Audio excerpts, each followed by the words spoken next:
So there are 3 predictions that were made that the Yankees are going to do before spring training. I want to get into that right now.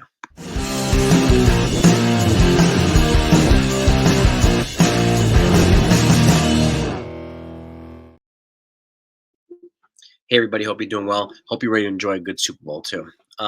So Adam Weinrib from Yanks Go Yard made 3 predictions. These are not my predictions. These are his. I'm going to attach the article down below so you can read it for yourself.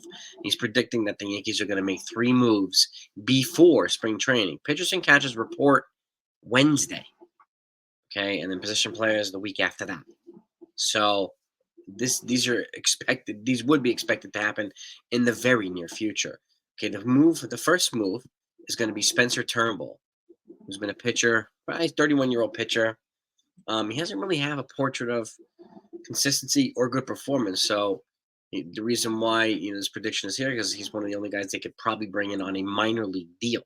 So he would not be part of the 40-man roster. So he would provide depth at the AAA level and give the pitching coaches a chance to work with him. So that they tend to do this, the Yankees, right? They bring pitchers in, players in, let them boost themselves up in AAA, and generally in mid-season or later when they need some more reinforcements like they had last year with Johnny Brito and Randy Vasquez and all these other guys who they don't have now, they were able to do that. So Spencer Turnbull will represent one of these types of guys. Okay, and again, like I said, nothing's flashy in this performance. That would indicate he would be a world beater here. But he would provide necessary depth, and he's got major league experience. So if they want to, work on him, and maybe he develops into something a little bit better, and the Yankees have a tendency to improve, make better average pitchers. This could be a value find. So again, there are other pitchers that people have been talking about, like Michael Lorenzen, but he's going to require a major league contract, meaning he's going to be number one, it's going to cost more. Secondly, he's going to be added to the 40-man. So they're going to have to make another corresponding move. Or somebody like Mike Clevenger, same thing. Cost, right? Moves would have to be made. So I don't know if that's going to happen. There's a surprising number of free agents who still haven't been signed yet. Okay? And this is not only the Yankees doing, this is everybody. Prices are so high in some regards that nobody's biting on them. So, I stopped short of just blaming the Yankees. So Spencer Turnbull is the first prediction. The second one is they're going to move one or two of their stars, one of the 2 of their catchers. There are 5. We've talked about this repeatedly. There are 5 on the 40-man. They don't need 5 on the 40-man. Okay? And they just added a catcher. So, it makes more sense to move a Ben Workvet. And Ben Workvet's name has been mentioned, and Carlos Narvaez's name has been mentioned. Okay? As 2 catchers that are likely to be traded for whatever, draft picks and the national money and so on and so forth. So they don't really have a clear path here at all. So it would represent a moving piece here and get them off the 40-man and throw on the 40-man, and which they are. It's 5 catches on the 40-man right now, which will clear up some roster spots for some other corresponding moves to happen, so other additions to happen, so on. So that's the second prediction. Okay? And I've got one more prediction for you. By the way, make sure, no matter what you do, you're subscribed to this channel, okay? If you're not done yet. You haven't subscribed to this channel yet. Make sure that you're going to be kept in the loop on anything and everything as it pertains to the Yankees and everything else, okay? And to make sure you be at the front of the line when it comes in.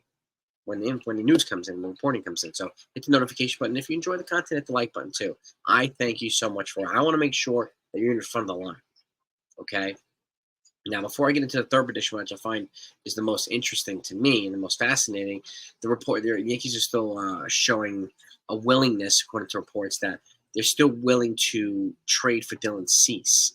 But the asking price is going to have to come down from Spencer Jones. They wouldn't give Spencer Jones for Corbin Burns. Why would they give him for Dylan Cease? Okay, even though he's got 2 years of control. And I don't question Dylan Cease's durability. He's durable. Question his consistency. Okay, 1 great year, 1 not so great year. There was a significant drop off in production and effect from 2022 to 2023. So, and that has to be factored into any trade that Yankees would make. And for that reason, I would not be giving Spencer Jones. Okay, maybe a Chase Hampton and some other pieces, but Spencer Jones, no.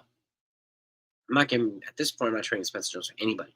Had Corbin Burns had 2 or 3 years of control, I would have considered it more heavily.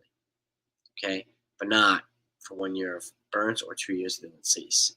So, but they're still in on Cease. And now we're finding out that Shane Bieber is healthy, based on reports on him.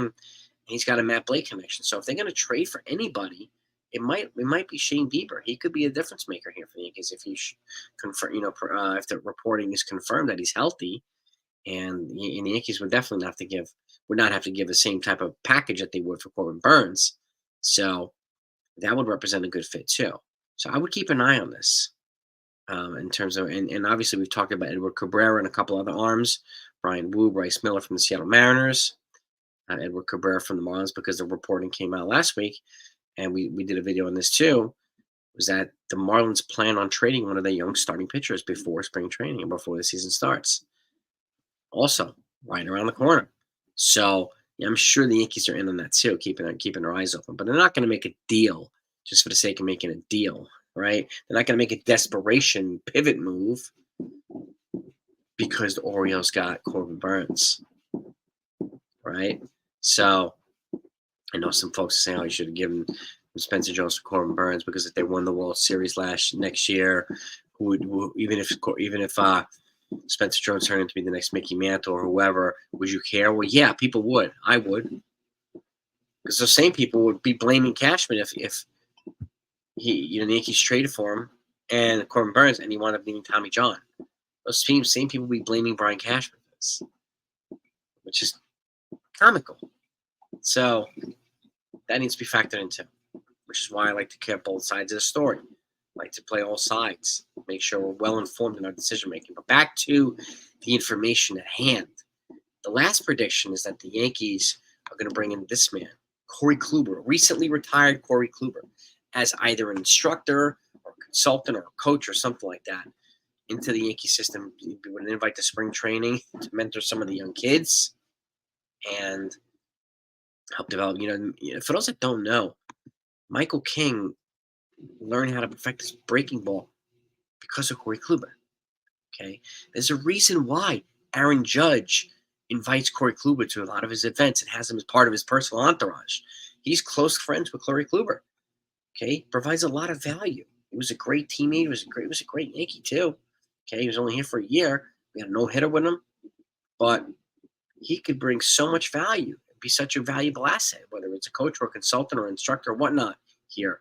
So I really like this prediction. This is my favorite of all 3 predictions.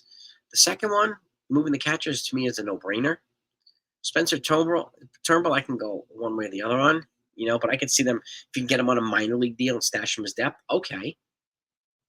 So there are other guys out there, Hinge and Rio, a couple other guys that I'm sure they're thinking of. So, but that still remains to be seen. I think they're looking first and foremost to trade for a valuable starter with controllable years who can be here for a while.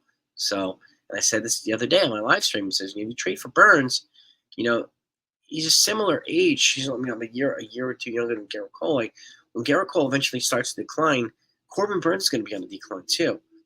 I want a younger pitcher here, so that if once Garrett Cole starts to decline, hopefully it's later than sooner, the other guys are still in the upswing to offset that. If you get a 25-year-old pitcher like a Braxton Garrett or an Edward Cabrera, the likely scenario of that is much greater, that they're still going to be heading into their prime years to help offset any decline years by some of the older pitchers. So that's my take on it. But I'll attach this article down below. I want to know what your thoughts are. I found it pretty fascinating. And you let me know what you think. Load up the comments. Enjoy your Super Bowl. And give me your predictions in the comments, too. Let me know who you think is going to win. All right? And T-minus 3 days, baby. T-minus 3 days. Pitchers and catchers report in 3, 2, 1. Peace.